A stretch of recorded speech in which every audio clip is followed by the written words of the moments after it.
Ұстаздықты ұлық емес, ұлы жол деп білетін қос кейіпкеріміз жас ұрпақтың рухани сәулеткеріне айналған.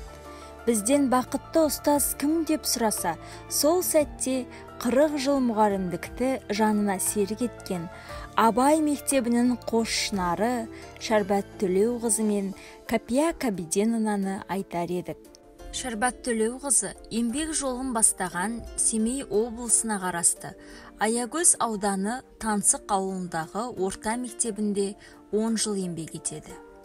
Осы жылдар аралығында 2 сынып шығарып, ауыл балаларының білім деңгейін көтереді. 1991 жылы жанұясымен Павлодарға қоныс аударған ұстазымыз Абай атындағы мектепке орналасады. Өзінің кәсіби біліктілігін көрсете білген Шәрбат Төлеуқызы облысымыздың қара шаңырағы саналатын мектебімізде 20 жыл оқу ісінің меңгерушісі болып абыроймен қызмет жасады. Ұлағатты ұстазымыз 1988 жылы білім министрі және республикалық кәсіподақ ұйымының құрмет грамотасымен марапатталады. Шәрбат Төлеуқызы үшін бұл өмірдегі ең қадірлі марапат. Себебі сол кездері 8 жылдық еңбек өтілімен мұндай марапатқа қол жеткізу көпшіліктің қолынан келе бермейтін. 1993 жылы болса, ұстаз 93 сайысы ұйымдастырылды. Дүбірлі додада бас жүлдеге ие болған мұғалімге 3 бөлмелі пәтер сыйға тартылды. Сайыс өте күрделі болғаны есімде мәңгі қалды дейді ұстазымыз. Тұңғыш алтын белгі иегері де Абай мектебінен шыққан. Сол жылдары алтын белгіге үміткерлердің шығарма, математика жұмысы министрлікте тексерілетін.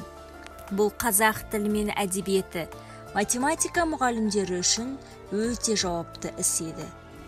Сондай-ақ облыс көлемінде алғаш болып Абай оқуларын өткізуде де алдына жан салмаған ұйымдастырушылардың бірі Шәрбат Төлеуқызы.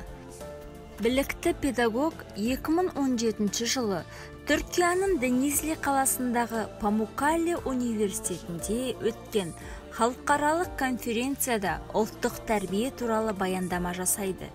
Жеткен зор жетістіктері мен білім саласына қосқан зор үлесі үшін ұстазымыз Ыбырай Алтынсарин төсбелгісіне ие болды. Бұл мұғалім үшін үлкен мәртебе.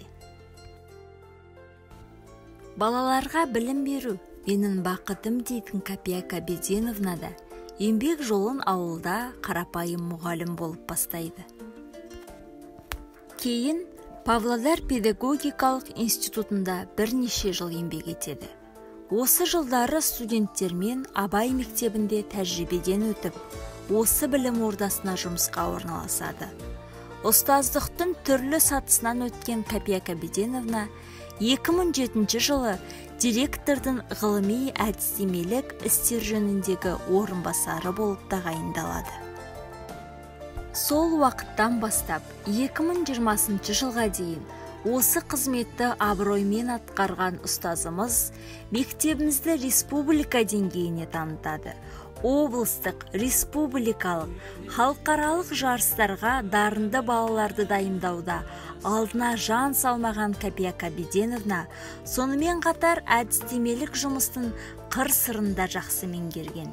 Білікті педагогтың өзі дайындаған шәкірттері де орыс тілі мен әдебиеті пәнінен ұйымдастырылған сан алуан олимпиадаларда жыл сайын жеңімпаз атанып отырды. Балалардың ғылым жолына түсуіне де ұстаздың үлесі зор. Сонымен қатар өз білімінің қашан болмасын шындап отыратын Кәпия Кәбиденовна республикалық инновациялық педагогикалық идеялар фестивалінде жеңіс тұғырынан көрінді. Кәпия Кәбиденовна 2015 жылы Павлодар облысы әкімі тарапынан Түркияға жолдама иеленді. Қазақстан Республикасының білім беру саласындағы ерекше еңбегі үшін білім беру ісінің құрметті қызметкері төсбелгісімен Павлодар облысы әкімінің білім және ғылым министрлігінің құрмет грамоталарымен марапатталды. Қазіргі таңда Шәрбат Төлеуқызы мен Кәпия Кәбиденовна Ұлдарын ұяға, қыздарын қияға қондырып, немерелерінің қызығына бөленіп отыр. Кейінгі жас ұстаздар сіздерді үлгі тұтып, бой түзейді. Сіздердің бойларыңызға дарытқан ізгі қасиеттеріңіз, сондарыңыздан ерген жас буынға жұғысты болатыны сөзсіз.